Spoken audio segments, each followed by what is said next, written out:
Hi, this is Shekhar from SEKHAR'S English. Keep learning, keep practicing the secret of success. Friends, today I am going to talk about a phrase beyond measure.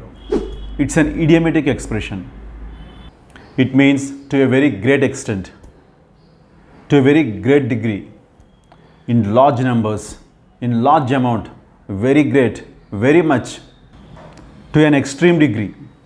Generally, it's used when we describe or when we emphasize something that has been done to a great extent. For example, her joy was beyond measure.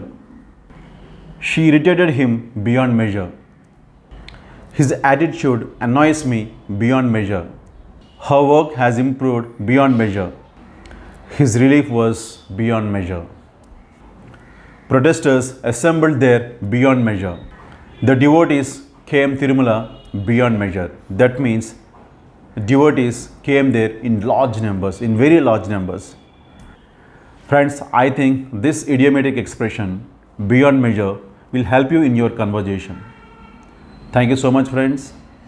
Yours, SEKHAR'S English. Bye-bye.